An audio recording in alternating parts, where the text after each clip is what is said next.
Hello and welcome. This is the Tiffany's Fitness Podcast, a podcast where I talk to coaches, athletes, and strength enthusiasts about strength, coaching, life balance, and more. My name is Tiffany. I am the host, but today's guest is Jordan Kunde Wright of the Platform Podcast and Twin Cities Kettlebell Club, which is conveniently also his Instagram handle. And that will be linked in the notes along with his podcast. And I did an episode on his podcast a few weeks back, part of our, great Kettlebell podcast exchange program we've got going on. But in today's episode, we talk about kettlebell sport, competitiveness, social media, and a lot more. So I'll let you listen, and I'll check back in with you at the end. I've decided, don't let perfect be the enemy of good, right? That's the thing, I think, with doing podcasts. I think people think they have to be a very specific way and all sorts of they think you have to have all of the things together, and I was like, I don't have anything together. It's like my life. This is me. I got one thing together winging it all of the time. I've done a couple different podcasts, and I think with anything, you just have to start, and then you figure out what's wrong along the way. And that's fine. You just have to fastest path to learning is to do. Yeah, because I sat on doing this podcast for months. It was a thought I had for a while, and I was just one weekend I was I had an impulse to actually start putting it. So I just started messaging people, being like, "Do you want to come be on my podcast? It's not real yet, but do you want to come be on it?" Yeah. And then I was forced to actually do all of the other things that are part of making a podcast. And I think that was the best way. It's okay, we find that little impulse and just roll with it. And now I'm in it. Now you're here. Now you've got a podcast. Now you got people listening. So, there's a few of them. So it's good. That's good. That's the right way to do it. How did you start a podcast? Because your podcast is several years old at this point. Yeah. It's kind of crazy to think about it. It was kind of my COVID project. Cool. It was one of those things. I think technically I started it before COVID, but I really leaned into it more during COVID. It was it just kind of coincided with I've always liked interviewing people. I love interacting with human beings. I love learning people. I love learning about people's backgrounds. And as I was kind of surveying the space, there wasn't a podcast out there that was really about kettlebell sport. But also the thing that I have finally kind of coalesced around, I just recently revised the mission statement of the Twin Cities Kettlebell Club, and I guess by extension, the Platform Podcast. It used to be, about, talking to athletes and real people and stuff. But I've really clarified around our mission is to become our best selves through sport, and not specifically kettlebell sport, but through sport. And the reason I chose the title of the Platform Podcast rather than calling it something else was because a platform is a place that you can espouse a position. B, it's a place you can power lift. C, it's a place that you do Olympic weightlifting, and D, it's a place where you do kettlebell sports. So I was three strength sports that I have participated in at various points in my life are all on a platform. And then also a platform is your political platform or whatever, So I was it just seemed to make sense. It works. And, I just decided I wanted to start interviewing people as a way of getting the sport out there a little bit more and talking, because I've met so many cool people in kettlebell sport. And every time you go, especially to a new in-person competition or a competition you've never been to before, you get to meet the locals there, and and then there's always people that you've been friends with, social media friends with for a long time, and then you finally get to meet them in real life in 3D and interact with them, and that's just super cool. And I was man, how do I get some of these people's stories out there a little bit more? And it just was one of those things I decided to start doing, and then COVID happened, And so it became a lot. Everybody was looking for more connection and looking for more, more. Everybody had more time on their hands. It was They a sure lot did. easier to schedule people during COVID. I will say that it was a lot easier for me to crank out episodes during COVID because I wasn't as busy and other people weren't as busy, and we were kind of like trying to figure out how do we stay sane during this crazy period of time. And we were all going through this really weird shared hardship together that none of us fucking signed up for, and yet here it is. So yeah, it just kind of arose organically in that way. Yeah, I think scheduling is the big enemy to a fitness-based podcast.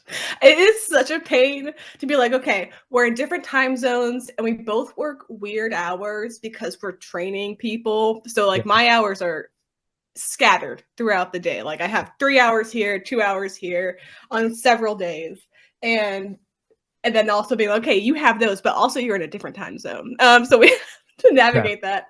And also just getting people to be like, yeah, I'll be on your podcast. Because I've sent lots of messages to people who I just never hear from again. I was yeah, like, okay.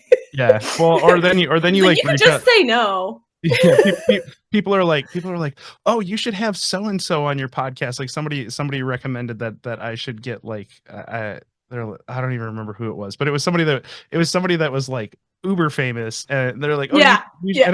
I'm like, oh yeah, I would love to have that person on my podcast, but Sounds great. they're not going to come on to a podcast that Yeah. started a year ago and has less than 1,000 subscribers, and like they like have people that like vet these things for them to make sure that it had like that it's worth their time.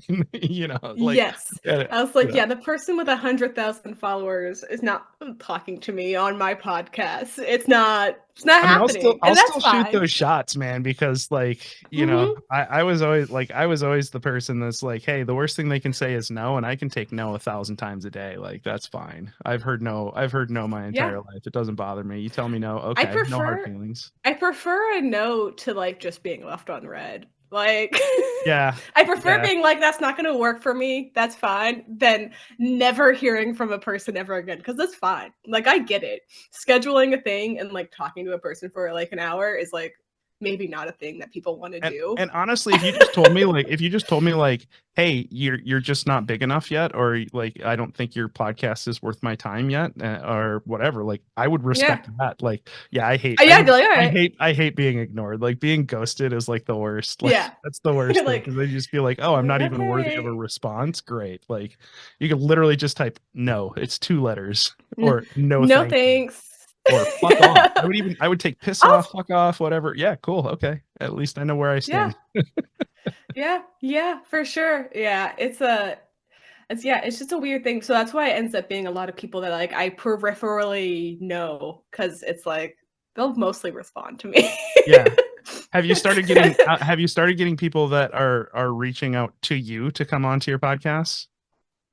um, kind of. Mostly if I like put it out there like, hey, I'm like trying to find people who might want to be Mhm. on the podcast. Because I would prefer people to reach out to me because I cold messaging people, hey, do you want to be on my podcast is honestly the most embarrassing thing Are you like, ever. I was like, oh my god, I hope they respond. It's so like if somebody says they want to be on my podcast, I have like a very long list of people who I eventually want to be on my podcast, like of like just ideas. So when I am going through like booking guests for whatever block that I am, because I tend to do like a few weeks where I'm like recording a bunch so that way I can do it all out in a couple week periods. I just sort of message people and then also be like, if anybody has anybody they would like to come on, so I don't have to cold message 10 people and get 4 responses. That would be cool. That's also actually how Dave Whitley came on the podcast. He kept hinting that he wanted to talk to me. He just kept messaging me, how is your podcast going? And I was like, do you want to come on my podcast? Because that would be great because you're on my list. But also I was like expecting him to like want to be on my podcast when it was a little bit more established. yeah.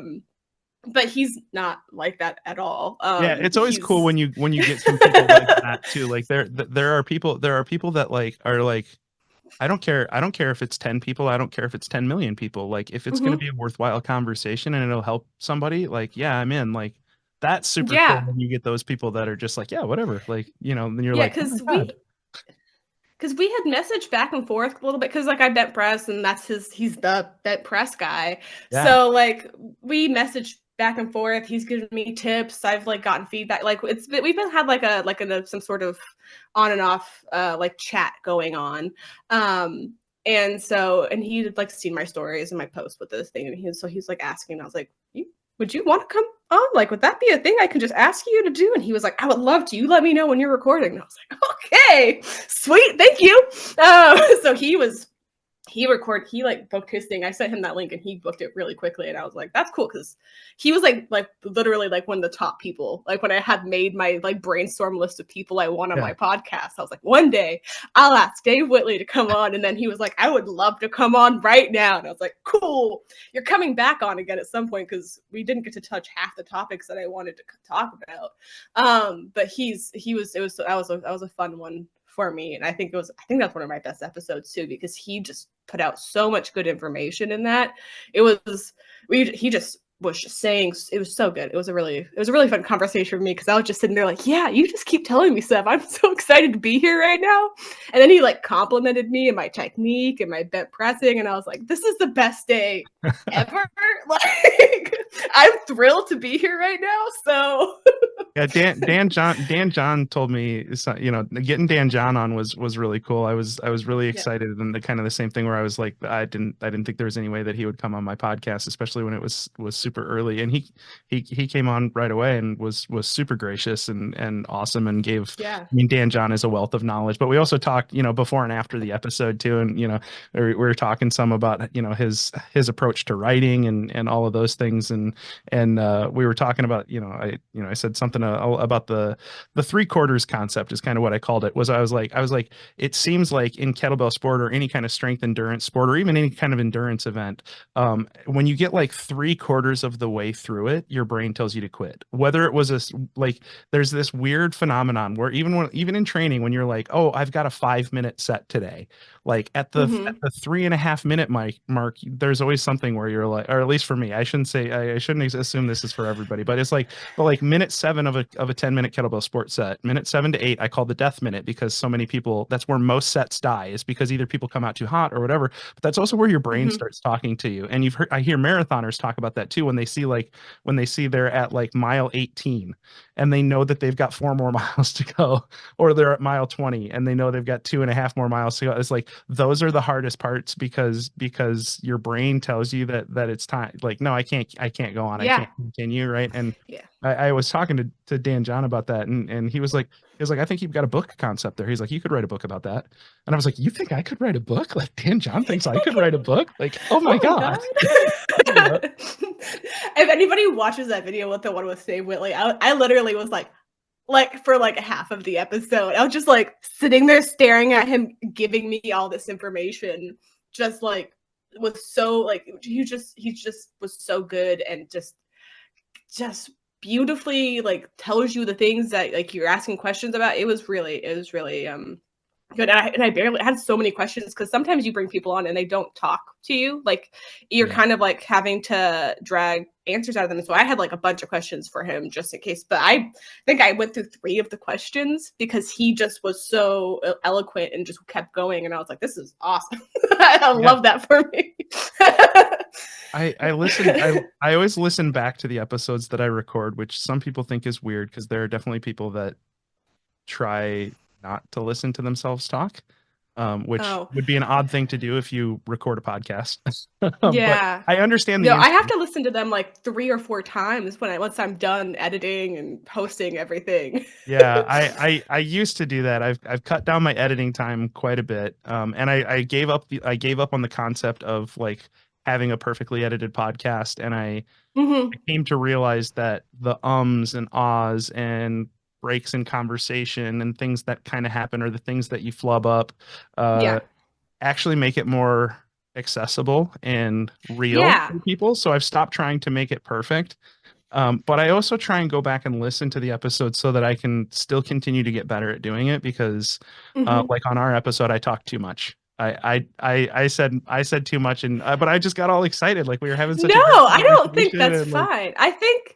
I think a good podcast though too is like a lot of good back and forth, like conversational. Like I really hope that this sounds like somebody's just kind of eavesdropping a little bit, you know? Because those are my favorite podcasts to listen to, is like when it feels like I'm just like in a room with someone who's talking about something that they're excited about. Those are my favorite ones. Like I don't like if it's like very like professional Q&A, but I don't like vibe with those very much. So I think the conversation of it is the most engaging part of it.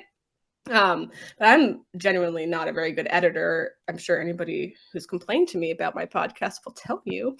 There's not that many people who listen, but man, there are people who will complain. But it's mostly just like to make sure, like the first time through is like listening, make sure there's nothing like crazy with the audio, right? And then finding like good topics to like pop in the thing on like as a title. And then when I do the video one, I want to make sure the audio is still synced up, because sometimes it doesn't get synced up. And then Yep. finding clips. So by the time I've done all that, and then once I've uploaded it to like Spotify, I'm like kind of like, I don't listen to it in full. I kind of skip through it to make sure that the audio sounds where I knew that there were issues. I was like, let me make sure everything sounds good. Yeah. So by the time I've done that, since I've done that with all these podcasts now, I'm like, now my voice is my voice. It is. It doesn't, and with all like the voiceovers I do for like my stuff on Instagram, I've pretty much come to peace with what I sound like. I don't have any issues with that. I will say, like, I realize that I have a face for radio, but I also have a voice for radio, which is great. Yeah. I grew up on stage. I'm a singer. You know, if you've ever come to the Twin Cities Kettlebell Open, that is one of the few times you will hear me sing in public. It's typically like one time a year I sing in public, sometimes more than that. But what do you sing? I sing the national anthem. I sing the national anthem at the competition. And the first year we did it because so many of my friends came from Canada, and they had been saying that they were going to come. We weren't sure they were going to be able to, because it was the first in-person competition post-COVID, where like some of the travel restrictions had been lifted. And I had told them that if they come, I will sing the Canadian national anthem as well. So I sang both the Star Spangled Banner and "O Canada" like it was a hockey game, which, which was really cool, and it was so fun having them come down. And I love going up to Toronto for Riddle Struck. That's coming up July 27th, I think, up there. So hopefully I'll be able to make it up for that. That's still maybe a little bit in the air for me, but yeah, that is one thing I love to do. Is I love singing the national anthem at the competition. I did love singing "O Canada" too. "O Canada" is kind of fun, and it was great. I love Steve Riddle. He was like, yeah, it was okay. Which I appreciated. Like I loved the honest feedback, because he was like, yeah, you did okay, because I'm not as comfortable with "O Canada" as I am with. No, why would you be? But it was good. I had to have the lyrics in front of me, because I know I've done the Star Spangled Banner so many times. I know I'm not going to forget the words, but "O Canada," I was worried that I was going to mess up the words. So I think I only know 2 words of that. So, more than I do. I'm hoping to go to a Canadian competition now that I live so far north. I know Carissa's gym, I think, is on this side of Canada. Yep. I was just going to say, you should get up there. You should get up there for Carissa's or Todd Schwib and gosh, I'm blanking on her name right now. They have the Swanson Fitness up there as well. That's another great one. And then you got the OG Agatsu OG out in Ottawa, with Dave as well. So there are some great comps up in Canada as well. If you can get up there, and it's I'd like to go to Canada. I've never been. So you should definitely make it happen. Now I'm here. Yeah. It feels silly to not. I have to get a passport. But you don't have a passport? Or I know. No, I don't right now. I had one. I just haven't. Oh, okay. You let it lapse. Okay. Yeah. I thought you were telling me that you've never had a passport. I was like, oh my gosh. No, I've had a passport. I lived in San Diego. I had a passport. San Diego's in the United States, though, right? Yeah, but it's like Do you need a passport to go to San Diego? No, but I would go to Mexico. I know. I'm I Stupid mean, joke. Sorry, sometimes dad. I got dad jokes for days. I often that's joke that I great. need my passport to go to Texas for work. So, because I Texas mean, Texas is very different. It is. It's very different, y'all. yeah. Yeah, y'all. I got it. I caught you. Yeah, I haven't really left the country though in a really long time. And then I lived in Colorado. It lapsed when I was in Colorado, and it was just like I wasn't going anywhere. There's no countries near me when I lived in Colorado, so it Yeah. was like whatever. And then it was COVID, and it was too much effort to do all of the things that I needed to do. And so here we are. And Here now we my are. friend's like, we should go to Canada. Just use your Washington ID. And I'm like, don't have one. So, and I don't have to have one. No, it's all fun. I have different rules. So. Get a passport. Get a passport. Go to Canada. Do a comp up there. It's great. It's great up there. It'll be Canada's fun. I'll lovely. just do a fun. I think I just want to do some fun comps. I don't think I want to do like hardcore like training. I want to do some fun 5 minute sets where I can just sort of wing it and have some fun. That's sort of what I'm leaning towards right now. I mean, that's my default. If I don't have the training, if I don't have the training uh consistency, we'll say. If I haven't Yeah. been consistently training enough to finish a 10-minute set, I will just sign up for a 5-minute triathlon because Mhm. I know on any given day, like even if I haven't been training consistently, I know on any given day I can bang out 5-minute sets, right? Like that's just because Yeah. I've been doing this long enough. I have technique and I'm strong enough that I can suffer for 5 minutes a few times and get Yeah. And I can do this. It's not going to be my prettiest work, but I can do the yeah, I thing. can show up and do something and have some fun, right? Like Yeah. that's the thing. How because I know you've been training for a long time. How did you get into sport? You did powerlifting, you did football. How Yeah. let's how did you get into all of this? Oh man. Yeah, It's a so long story, I'm sure. well, no, not a terribly long story, but I'll be brief on my athletic background. So I've always been an athlete. I've always played multiple sports. I started playing sports when I was very young. I started playing organized football when I was like 6, 7 years old. And I played organized football all through high school and college. But in high school in particular was when I really discovered my love for lifting heavy shit because I used to get made fun of a lot as a junior high and junior high especially for being as wide as I was tall. I was not tall and I was pudgy. I was still a good athlete, but I was a short kind of pudgy kid, and I was strong, but like I got teased a lot, and so then in high school. I was playing football and baseball were kind of my main things. I did basketball for a brief minute, but I ended up actually doing more helping the cheerleading squad during basketball season because that allowed me to stay in the weight room so I could get stronger for football. And I really discovered that I loved being strong. Like I came in as a freshman and broke some freshman weightlifting records at my high school. So I was like, okay, maybe I am strong. And then, but I was still trying to play running back. And Mm. then that wasn't going to happen. Um, And so then I was trying to play tight end as a freshman, and they're like that wasn't going to happen. I broke my foot my freshman year, so I actually missed most of my freshman football season. But then my sophomore year, I came back and was like, I want to play tight end, and they were like, yeah, no, you're going to be on the offensive line. So they moved me to center. And my coach told me if you want to be a good football player, you need to lean into the fact that you're going to be big. You're always going to be big. And he's like, but you're stronger than most kids. You should lean into that. And so he's like, go get big and strong, and get yourself in shape, and you'll be a hell of a football player. And so I kind of took that to heart. And between my sophomore year and junior year, I went from being I don't know, like 5'5", 200 pounds, to like 5'9", 5'10", and 260. So I hit a massive growth spurt, and during that time I was lifting a lot. I was lifting heavy, and getting strong. So I was leaning into the growth hormone that was already going through my body naturally, and just got big and strong. And then I hit another growth spurt between my junior and senior year, and got up to about 6 foot, and I broke all of my high school's weightlifting records and got really strong. And I ended up getting I got a combined full ride scholarship. I got a third for football, a third for academics, and a third for choir. So I went to a Damn. school and played football. The problem was the choir director didn't the choir director and the football coach didn't really talk to one another. So I ended up having to walk away from my football scholarship because I couldn't do choir in football, and that was really really important to me. So I transferred, went to a different school, played football, and then did football and track and field, and then rugby, and still was in the choir all 4 years, which was great. And then after I graduated, I had a almost a like I had a career-ending back injury, basically like two games left in my senior season. I herniated my L4 L5 discs.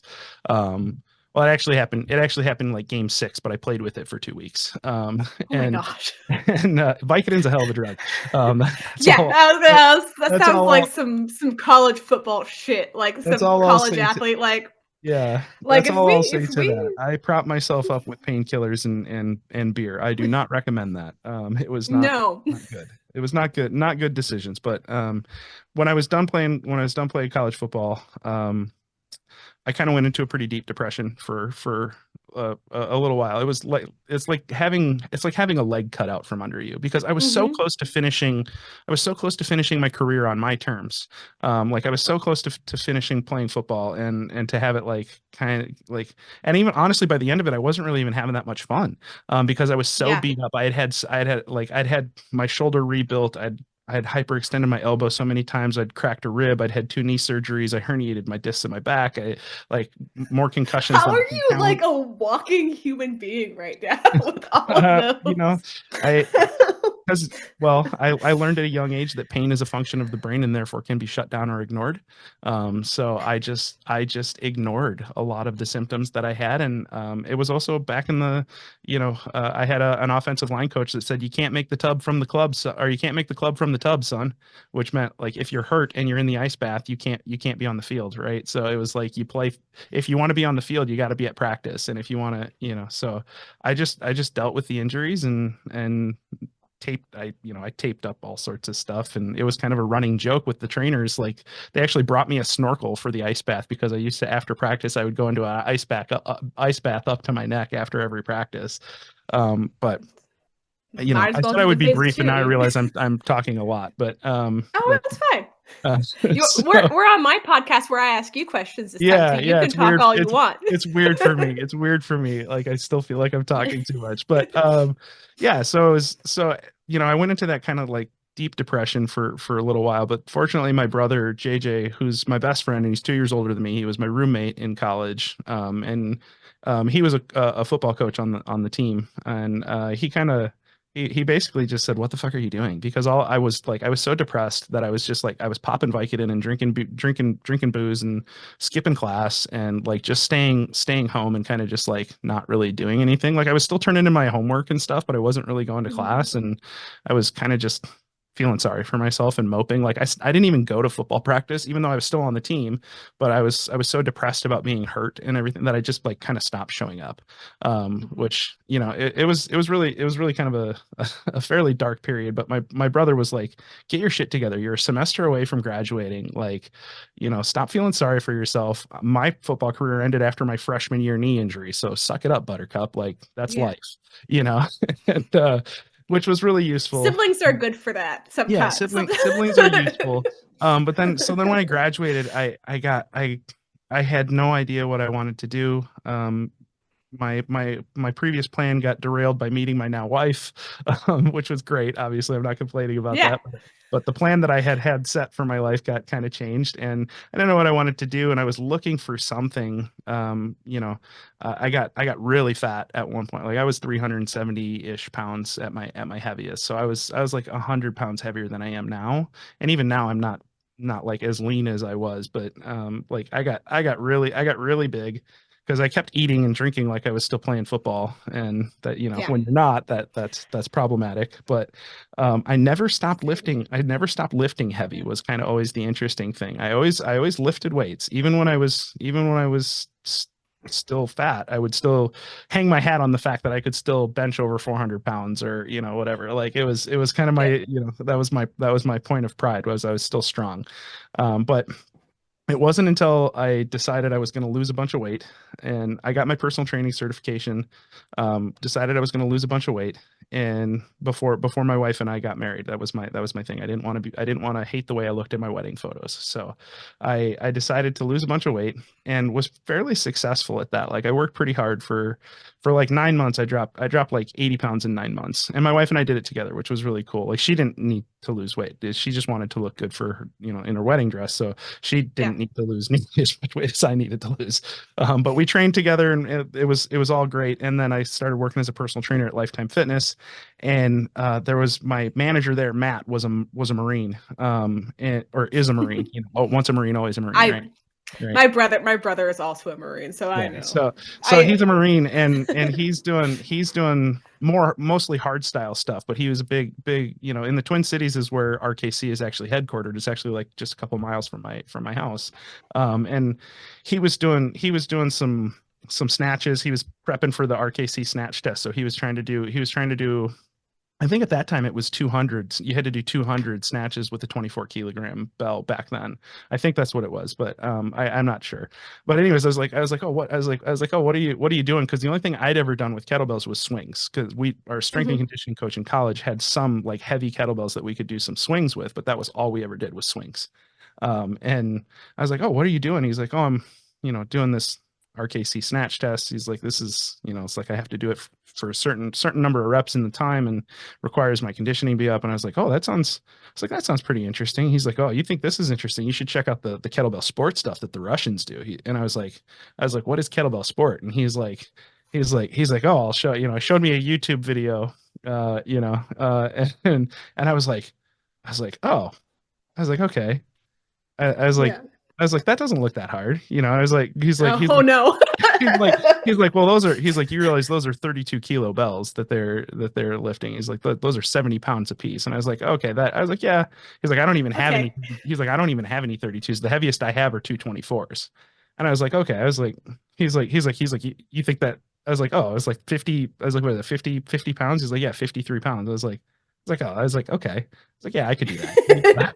He's like, you think you could do 10 minutes Do it. of clean and jerk with two 53 pound? I was like, Matt, my powerlifting total is like 1,500 pounds. I'm like 50 pounds is nothing to me, you know? And he's like, okay, show me. Bet. Yeah, it was like, okay, bet. Yeah. And so we go out and the next day he's like, I'll bring because he told me, he's like, I don't have both my 24s here. He's like, I've got one at home and one here, so I can do my, because he was training just on snatch, but he's like, I'll bring my other 24 here, and you can do a double clean and jerk. He didn't even call it long cycle. He said you can do a double clean and jerk set with the two 24s. And I did that.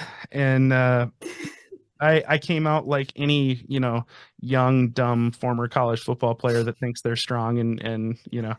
So I came out, bat out of hell pace, like, 10, 12 RPM, Oh no. just like cranking them out. I'm sure the fixation was terrible. Probably none of them would have Yeah. counted, but I was going to show him, right? Like I'm going to show Mhm. him how strong I am. Right. And so I came out like a bat out of hell. And then, like 3 minutes in, I'm like, I've made a terrible tactical error. Right. that Because my that's what heart, happens. my heart rate was so high.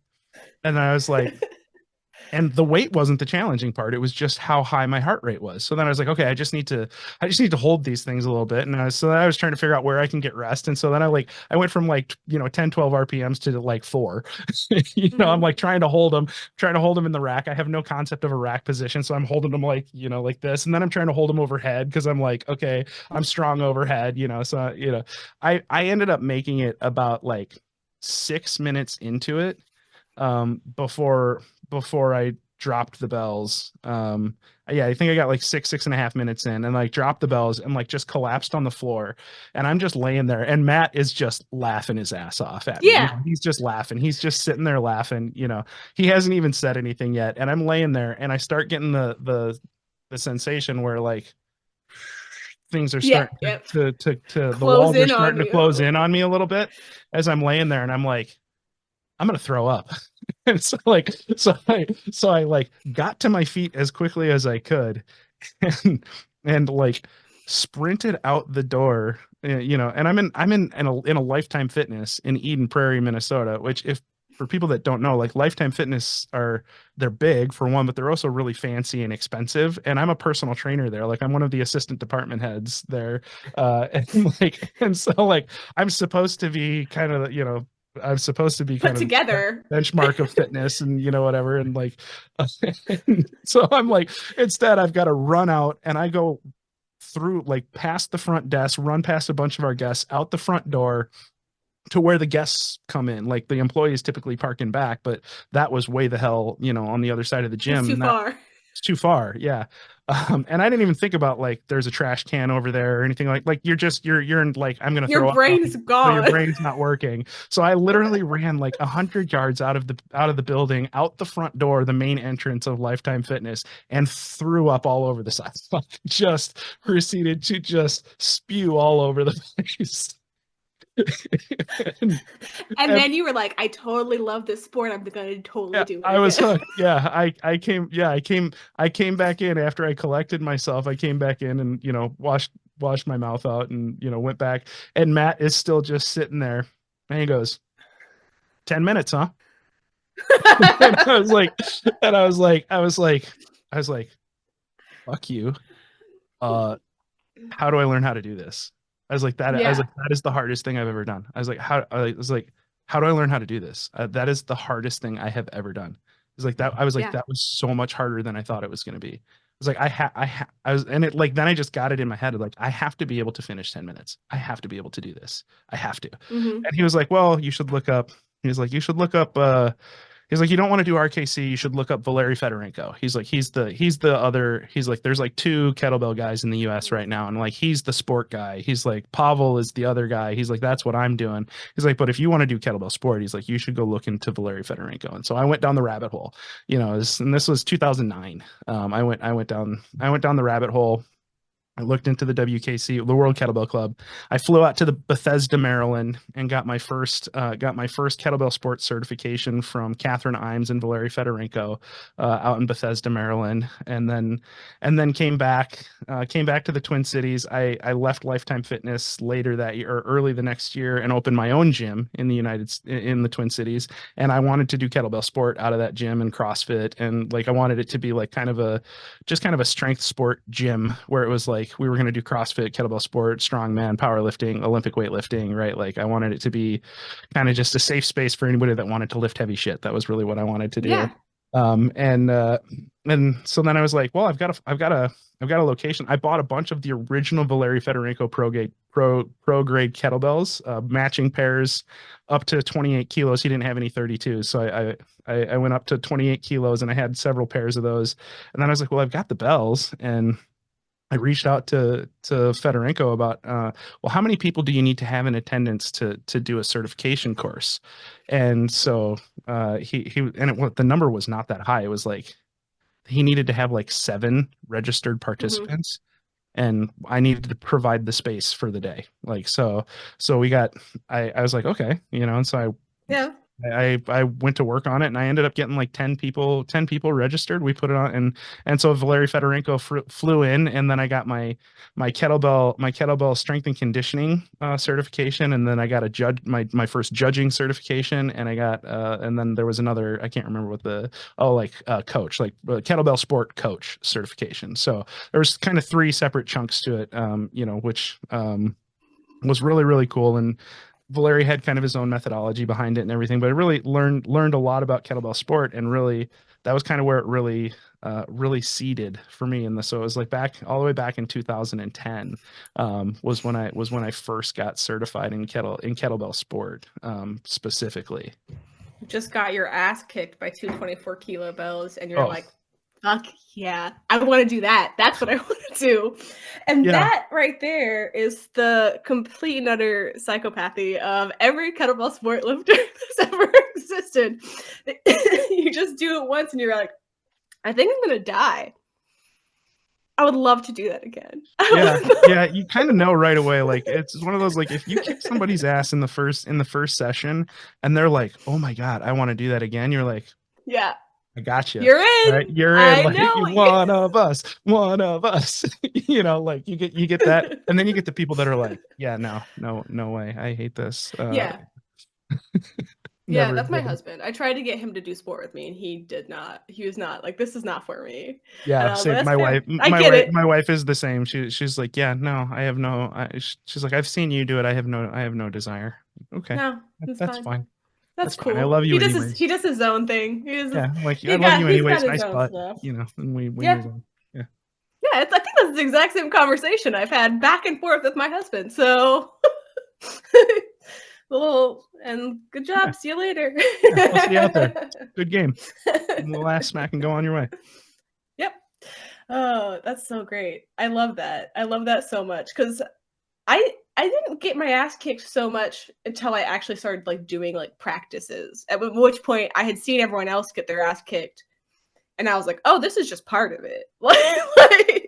like my very first, like, I had done a couple of kettlebell sport like practices with Brittany. And I like right when I moved to San Diego, like she had some sort of sale going. I messaged her and I was like, I would love to do that. I'm moving down there. So can you like, we set this up for when I get down there? And she's like, yeah, for sure. So we did that.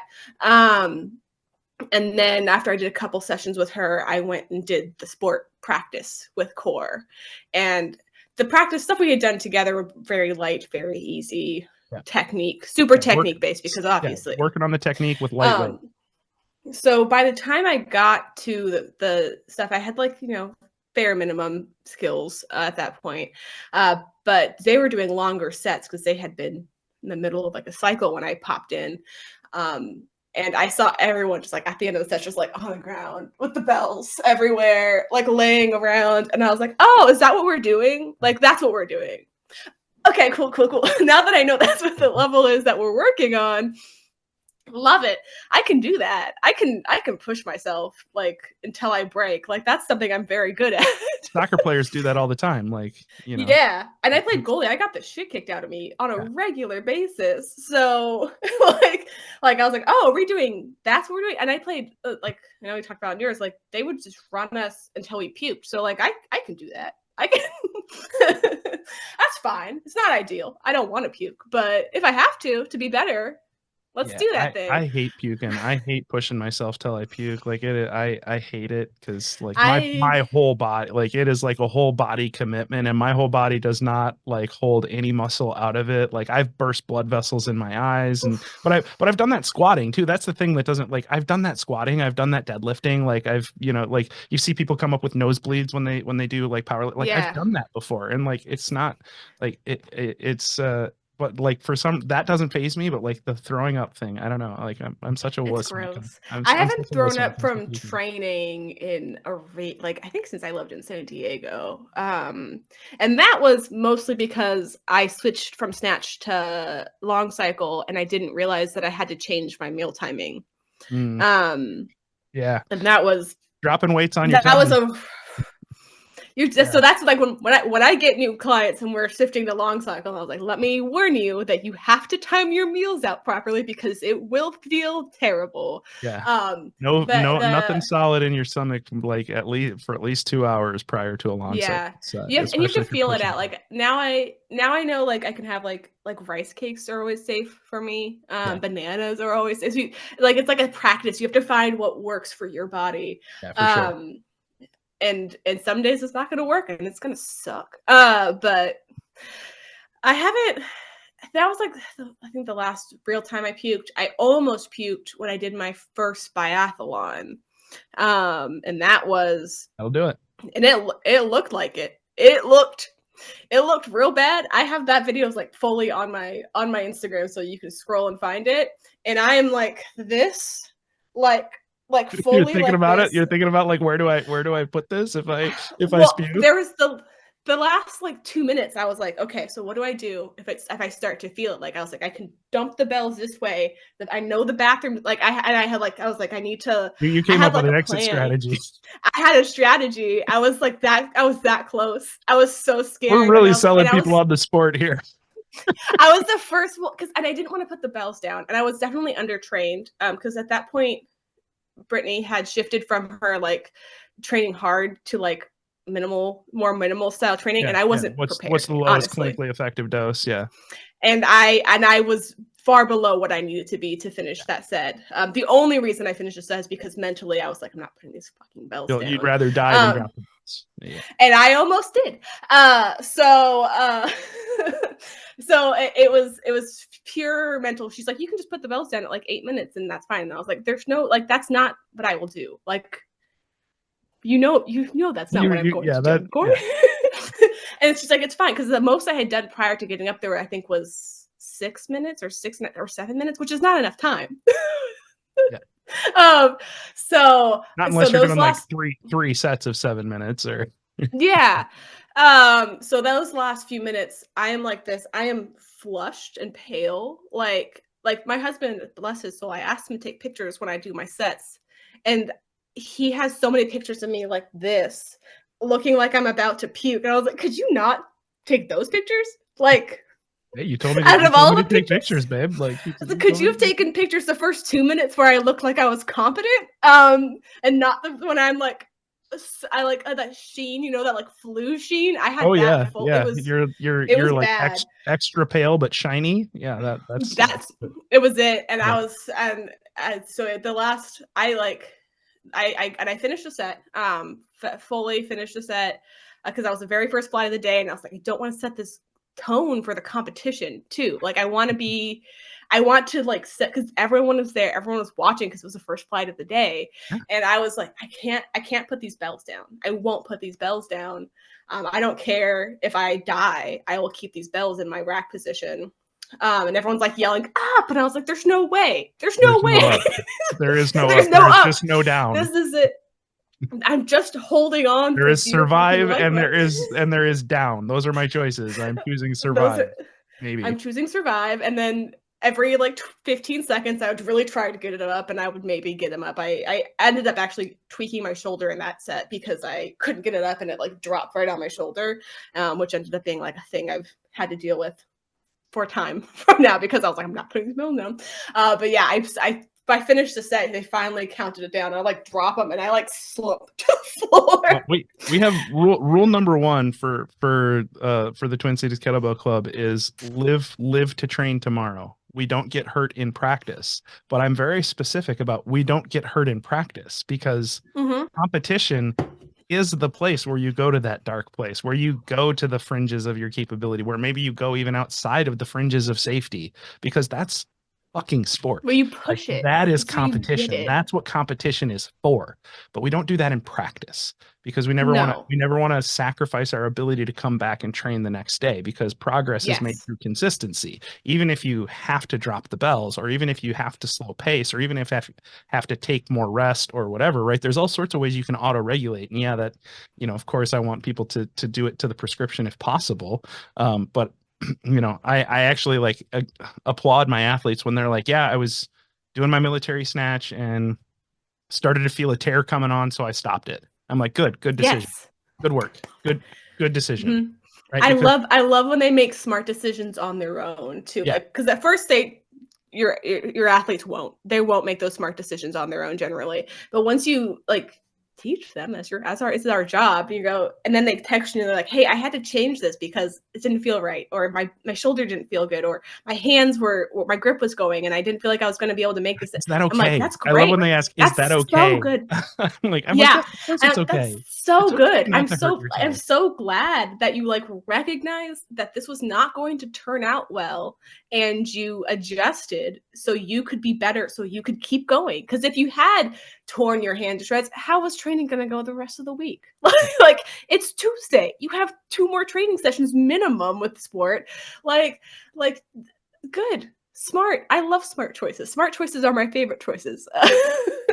Even if I don't make them that often, I love when I don't make them, but like I love when do as I say, not. I love when my athletes make smart choices. As I'm talking about my like laundry list of injuries, like I'm Dalton from Roadhouse, But yeah, none of them are from Kettlebell Sport. I could say that none of them are from Kettlebell Sport.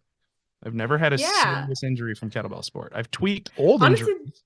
I've tweaked, it's been tweaks, never anything so dramatic. I mean, I did have the back spasm, but I don't know that was like specifically sport. I think that was just like a weird. That's weightlifting, right? Like that's lifting. That's any strength sport, right? Like, and that's it. Like, kettlebell sport is generally safer than most strength sports. As somebody that's done most of the primary strength sports. Like I've done strongman, I've not competitively. I haven't done strongman competitively, but I've fucked about with it and plenty of times to know that, Yeah. it's hard and you can hurt yourself doing that. Powerlifting is definitely a place because you're pushing the fringes of maximal capability. You Like have to. it is scary. It is scary. Like I don't care who you are. Like when you're going for your max squat, whatever your max squat is, that's all relative, right? But like anytime you're going for your max squat, it is a little scary to get under the bar, right? And then like Olympic weightlifting is so technical that like one bad catch, like, and you can jack your wrist up, you And can jack a shoulder up, you can drop a barbell on your head, right? Like, so like mhm. from a safety standpoint, like kettlebell sport is way safer than a lot of the strength sports, but you're still pushing your But body. doesn't your back hurt in that No. rack position? Yeah, oddly enough, your body's supposed to be able to express itself across a wide range of motion, and it's supposed to be able to flex and It doesn't extend and rotate that and all doesn't of those look things. safe. Why aren't you just Yeah, and no, yeah, I didn't get those. Oddly enough, I didn't get those comments when it was like, "Oh, I'm gonna pull 600 pounds off of the floor." They're just like, "Oh, that's awesome, Yeah. good Yeah. job." I'm like, yeah, okay, Yeah. I could have just as easily blown out two discs in my back doing that, but or more easily. People do. Yeah, I've 100%. seen I've seen, yeah. I think there's less injury for that for with sport, but also you're doing so many reps at some point, like your technique is going to adapt and Yeah, going to get better. And you you'll get you you'll just get a lot like you'll it's kind of like swimming, right? Like anybody that swims for a long enough period of time is probably going to get shoulder issues because it's just pattern overload, right? But like mhm. you don't get the nearly the same level of catastrophic injury that you see in Yeah. powerlifting, It's like weightlifting. overuse Yeah, you injuries get instead overuse of injuries, which you can avoid by being smarter about your programming and being mhm, smarter about your GPP and mobility. doing all the boring things that we don't like to do because it's not kettlebell sport, but if you start if ironically when you actually do it, it makes a huge difference. So it's always fun when you're talking with your athletes and they're like, "Oh, yeah, I'm starting to have, my shoulder's starting to bug me." And I'm like, are you doing the full warm up? Are you doing all of your Are mobility? you Are you doing your doing your warm cool up? Oh downs? my Are you god. doing like Nobody wants to do their warm ups. like no, well, I And was really also short. same. I was really short on time, so I just hopped in and started. I just hopped in and started on my work sets, and I'm like, oh yeah, and you're surprised that your Yeah. shoulder's bothering you, right? Like, It's but I'm like it's guilty like of I I'm didn't just guilty of it too. write. Like my Steve Yeah. Steve will tell you like he's got evidence on his Facebook messages be like, yeah, I didn't have time for my warm up, so I had a 30 minutes on my lunch break, so I just banged out some long cycle, and yeah, it went a little rough the first couple of sets, and he's like, don't do that, mate, Yeah. don't do that. It's No, like we're getting too old to skip warm ups at this point. I'm like a decade older than you too. And you heard all the shit that's broken on me. So yeah, I definitely Yeah, can't skip you my you warm up. definitely are too old to be skipping your warm Yeah. ups. I know I felt that with like especially with like all the other training I do is like I have to actually like do my mobility and do my full warm ups because if I don't, things start to fall apart fast.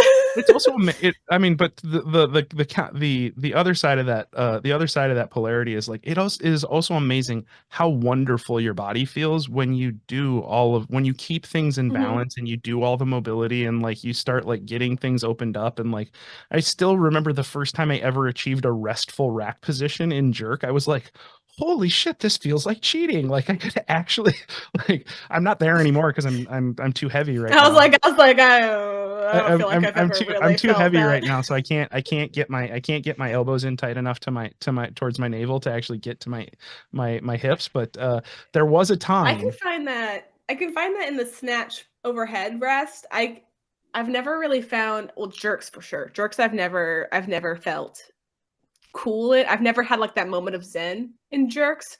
I have in long cycle for whatever like but snatch I can just there's no Long cycle is really just that for me is just an exercise of how fast can I go before my heart explodes. Like there has never been a time where long cycle has ever felt easy for me ever.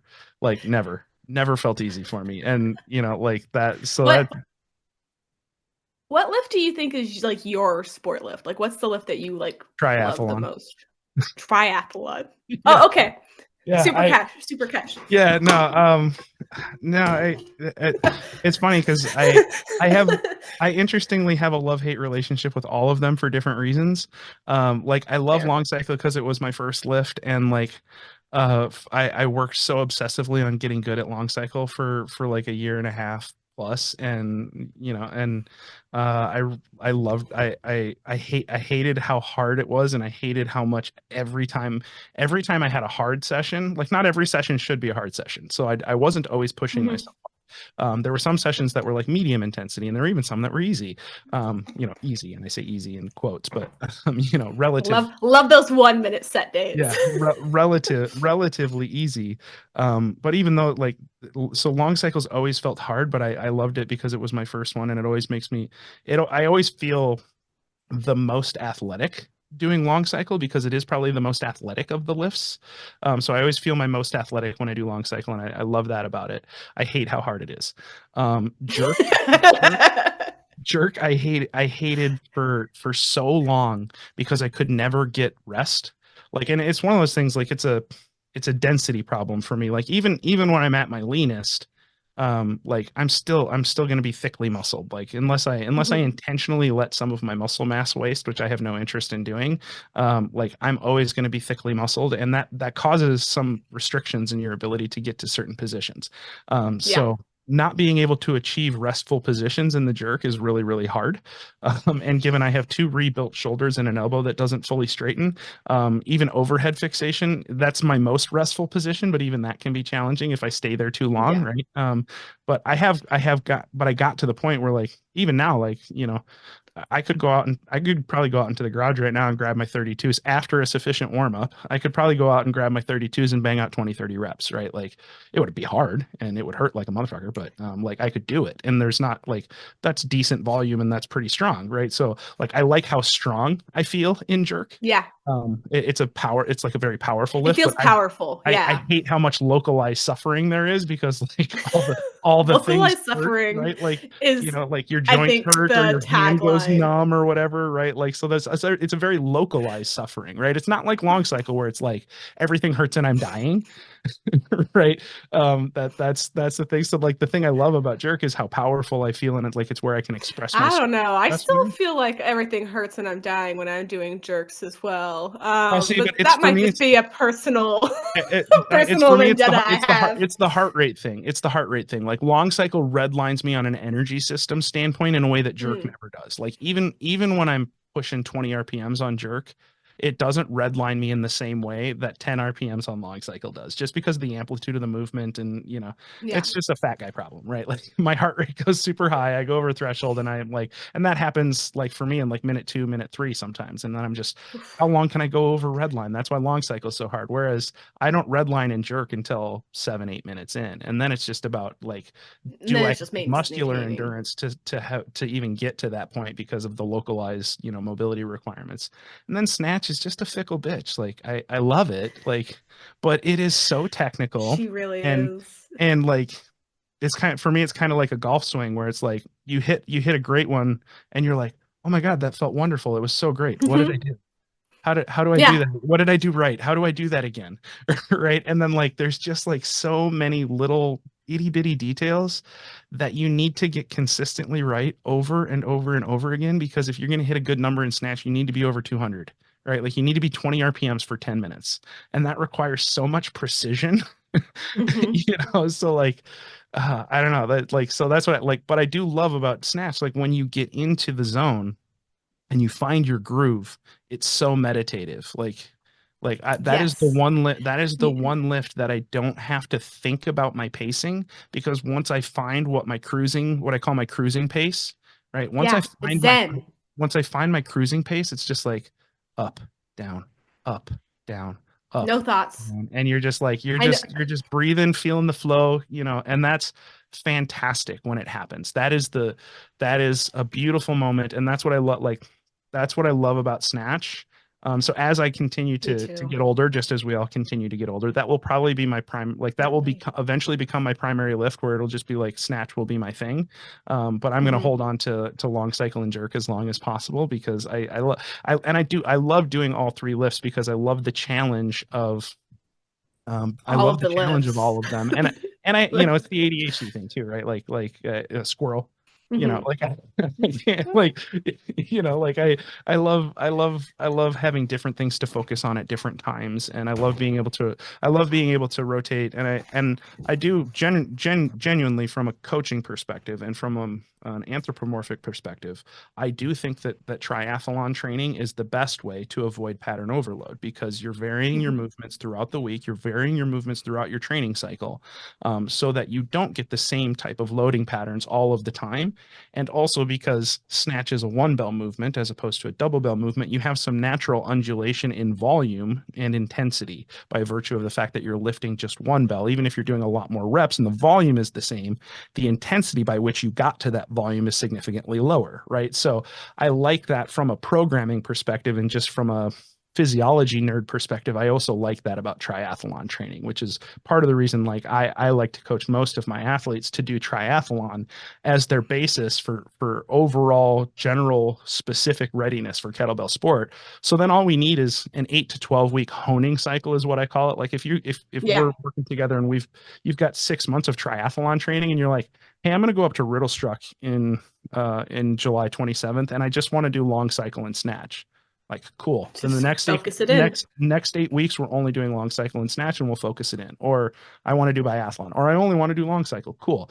We've already got a sharp sword. Now we just have to hone it in a little bit just on the specific lift that you want to do at that meet, and we have to peak at the right time. So, I, you know, that's part of the reason I love triathlon too. Is there's that nerd part of me too. So it's a very cop out I answer, love but like I love That's all three fair. lifts for different reasons. That's totally fair. I think that's, I mean, part of why we like sports so much. And I know we're getting close to our end of our time here, but we did tease talking about social media on your Yeah, podcast. So I I, feel I like we put do need to on touch on it very I put quickly. on my goal weight strong. I put on my goal weight strong as fuck shirt for a reason. Because, So you know, yeah. what are your thoughts on the social media? Because we kind of touched on a little bit, but I don't want to skip on it because I'm gonna do my we Dennis Leary. teased Now I it. don't want to get off on a rant here, but No, do it, rant. yeah. I love and hate social media. I The thing that I really hate is people will say shit on social media that they would never say to you to your face. I wear this goal weight strong as fuck shirt, which is, by the way, a fundraiser for eating disorder awareness. There's a wonderful place here called the Betty Hazelton Ford Foundation that does recovery for people with eating disorders, and I donate the proceeds from the shirt. So if you want one, buy one. I donate the proceeds to that foundation. That's just a quick plug, but the reason for that is I personally have struggled with these eating disorders, in especially in junior high and a little bit in high school.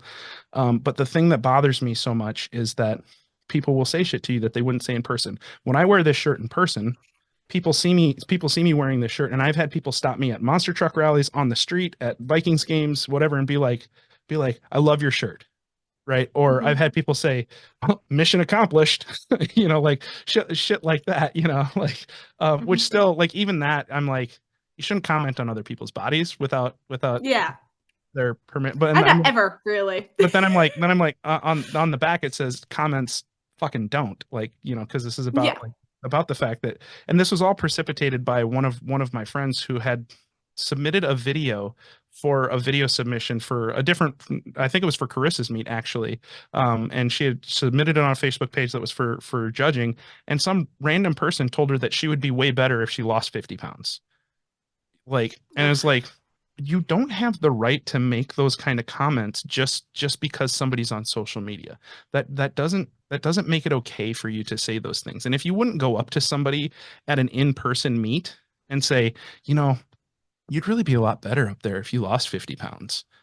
Like, if you wouldn't do that in person, don't do it on social media. And if you would do that in person, you're a fucking asshole. Fuck you. Right? Like, Yeah. because Yeah. if somebody did that to me, if somebody did that to me in person, I would be like, who the fuck do you think you are? Do you even know anything about me? Do you even know how, like, you know nothing about What me? I've done. Yeah, Yeah. you don't know what, and like, you don't know I what I've done, what I'm capable of. Like, fuck off. That's not for you to I comment. post I've posted a lot of things of me, like of the like technique getting better over the years. And Yeah. I was, very much struggling with an eating disorder when I first started doing. I was absolutely starving myself. And so I was very lean. I was, probably 40, 50 pounds lighter than I currently am Yep. and not healthy. And so I post those videos of me learning how to do some of the things I was learning to do. And I'm skinnier in those videos. And then I'm better, but I'm also bigger. And Yeah. I was like, well, were you trying to lose weight? And I was like, no. I'm like, well, you failed at that. And I was like, no, I wasn't. I'm trying to be stronger. I'm not sure if you saw, but I was bent pressing a 20-pound kettlebell, and now I'm bent pressing a 50-kilo kettlebell barbell. That was the point of that. Was me going, look at how much stronger I am, even though, yeah. And I was like, well, you've never even stepped foot in a gym. Like you've never, like, that's yeah. But It's so frustrating. there's also a trend that I'm noticing now that bothers me even more than random people who have never set foot in a gym commenting. Now there's a trend where people are trying to, I will say, weaponize the troll type mentality. And they're people who are fitness professionals who are being like, oh, fat math is saying that uh that you can coach someone to their ideal physique while you yourself are overweight. And it's like, A, aesthetics do not equal performance. B, No, aesthetics do not equal knowledge, right? There are plenty of people that look wonderful that eat like shit, no, nothing. know Yeah, very little, and will fucking hurt you, right? Like, so and it just it bothers me, and it's like you are discouraging people from you're making it okay to shame people for where their body currently is instead of just encouraging them to figure out what's healthy for you and set your goals. And if you want to be, I'm 275 pounds as of this morning. That's heavier than I want to be. I'm fine saying that, right? I'm fine yeah, saying, and John Wild Buckley, when I was at OKC, was talking to me about my rack position, and he was saying you probably need to lose, 20, 30 pounds to get to where you want to get to from a rack position standpoint. That's fine because I was asking him for coaching. And I was going to yes. him specifically because John is a big guy himself and he understands the dense muscle problem and he's been a world champion, right? Like that's a very different context. But what he's not doing is going out and trolling people and trying to get engagement on social media by posting things about how anybody who's a fat trainer has no right being a trainer or, whatever. And it's like, Because you don't know what people are doing. You don't know what their background is. You don't know anything about them. Like, and then also, like, maybe people who are super skinny who lost weight were sick, or like me, were starving. Like, what because happened there, right? Like I was didn't feel so good at that weight tired. or I was tired. I was not, I mean, I wasn't lifting any weight really at that point. Like I was lifting, but like I wasn't like lifting, I wasn't moving any sort of significant weight at that point. And I didn't feel good. Like outside of training, which was what I was like really into because I was working a job that I hated. So that's what like my outlet was at that point. I was so miserable. And then every time I looked at my body, if I was bloated or if I didn't look a certain way, I would spiral out of control so quickly. yeah, And to I be fair, though there are still days where I look and I go, I need like it's really hard. And like yeah. as an athlete, like there's like and as a coach, there's still a lot of pressure to be like, I need to look a very specific way Oh, your body is your as a business card. I fucking hate that. Your body is your business fucking card. hate it. Like your body is your business Um, card. It's like, really? I have 10 different strength and conditioning certifications. I have four different nutrition certifications. I have done this for over 10 years. I have helped other people lose over 100 pounds. I myself have lost over 100 pounds, right? Like yeah. I don't need to walk around with a six pack to know that I know how to deliver fucking results. I have helped a whole bunch of people achieve rank in this sport. Like I have helped Mm-hmm. people get to CMS. I have helped a couple of people get to master of sport. Like I know what I'm doing, and that has nothing to do. I shouldn't say it doesn't. It's very loosely correlated to what I currently look like, right? Yeah. Like, like I understand the intellectual argument, the logic behind if you've never done it, you have no business telling people. But even that is still fallacious. Like that's still a fallacy. Mm-hmm.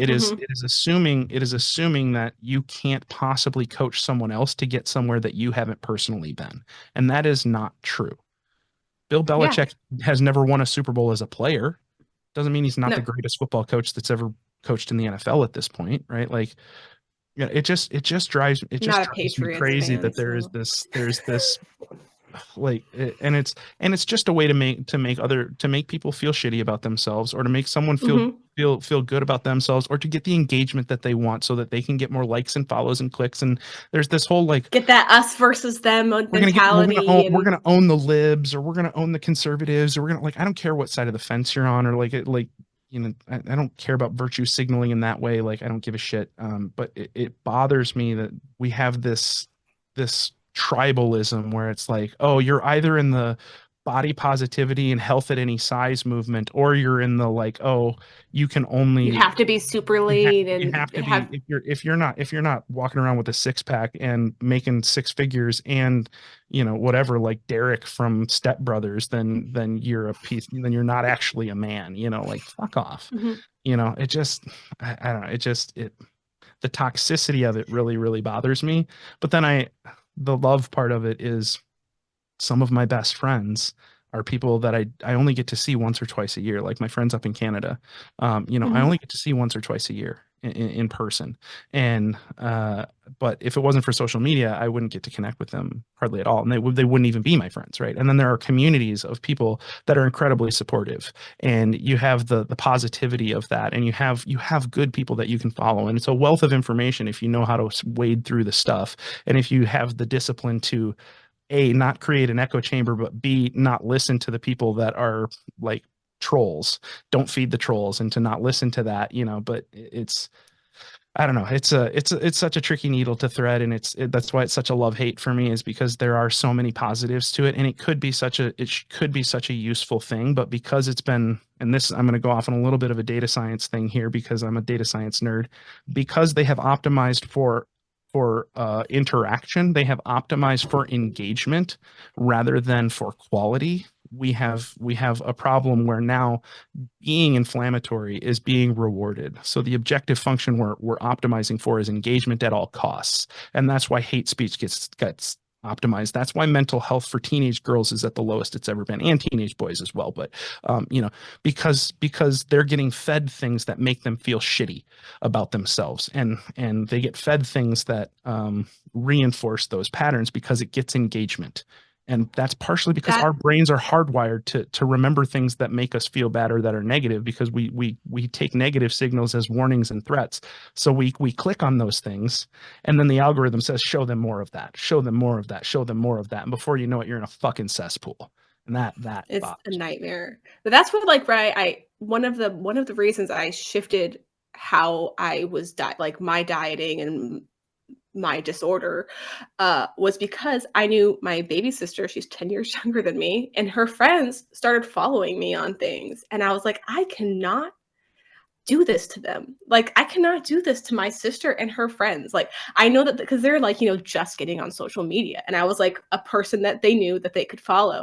And I was like, I am not going to be putting this into their little brains. And they were all like dancers and like it's already a thing where they're already kind of in that area. And I was like, there's no fucking way that I'm going to be part of the problem.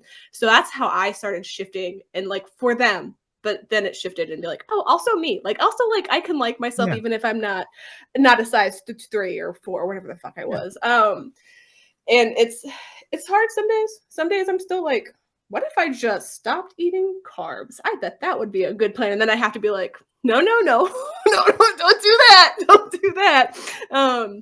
But also like with like tracking and things, it's hard to like, I just track protein.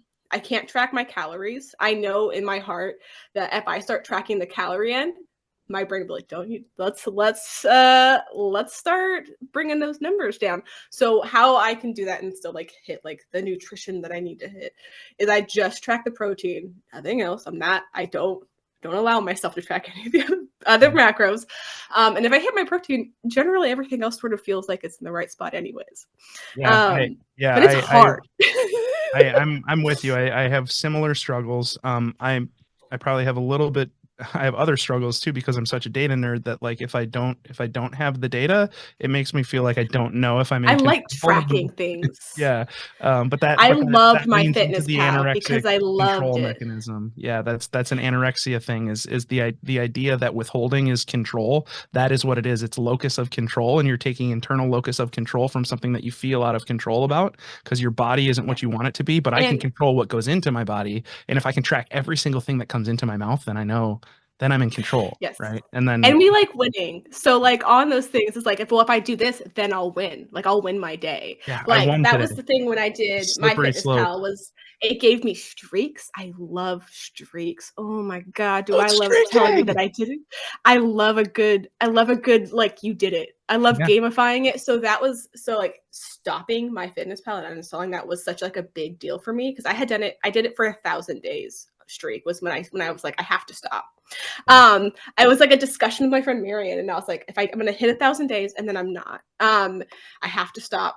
I see where this is going, It would have been better if or you could where have it stopped is. at 997 or something, but I couldn't no, do it. I went to I get it. 1,000. I get it. I get it. But I get it because you're so we close. gotta concede something for my stupid little brain I that no, I wants get it. stupid little things. Like I said, I um, 100% get it. You and I are wired very, very similarly, like mentally. yeah, So I feel it. I feel you 100%. I totally get it. it's a hard thing to break, and it's a hard thing that I'm consistently still having to work on breaking. Um, as I'm trying to like be strong and fuel my body properly, but also like you know. Yeah, Um, yeah. but I Yeah, think I I get know it. you got to go watch a kiddo's I gotta go sports. coach. I gotta go coach You're gonna coach. softball. Oh I'm well, yeah. well you I'm gotta the go coach assistant a coach. sports. I'm not the head coach. It's you know you can tell how competitive I am. I can tell you coaching 10U softball is really really challenging. I have a hard time. I have a hard time dialing it back enough for that age group, but I just channel it into like I try and channel it into positivity and try and be like just super positive. But yeah, I used there to are be a soccer times ref, and I know exactly which coach you were. my wife and my friends just laugh when they watch me coaching because there are You're times just where like, like, they see my face and they see me like need to turn and like take deep breaths or the other day I was like jumping up and down because there was a pass ball at home and we didn't send the girl from third because she wasn't paying attention and I'm like we could have scored a run there but yeah it's 10U uh, softball I, so, but I want to win. sometimes we love winning. Well, how can people find you on the internet? How can we get in touch with Yeah. you or Uh, get coaching yeah, coached? I am at Twin Cities Kettlebell Club. I got my, I got the Ouroboros, and I'm at Twin Cities Kettlebell Club for everything on Instagram, on Facebook, on YouTube, and then the platform podcast is my podcast, and then the Twin Cities Kettlebell Open is my kettlebell competition. We do it every fall. So this year it's September 28th, Saturday, September 28th. It's the second year that we are hosting the WKSF North American Championship. So it's a big deal. It's a big meet. We had like 60 lifters last year. I give away a cash Yeah. prize, so we have a $500 cash purse from Living Fit. Again this year, and last year we gave away almost $3,000 worth of prizes. So there's also a whole bunch of sponsors where I give away raffle prizes. So even if you just sign up and register, your name is entered in the raffle. So you can win prizes because the winners don't need new kettlebells. That's why I give them cash. It's like the best lifters get cash, and then everybody gets an equal shot at the other prizes. So That's if so you like cool. lifting kettlebells, come out for that, register for that, and you can also do One day virtual I'll make it sessions out too. there. So yeah. And if you can't make it Yeah. out, you can do a video submission and you're still eligible for all of the same prizes. So Sweet. there you Well, go. thank you so much for coming on. Enjoy For having your me. softball game. Well, if we win, Yeah, I'm so glad.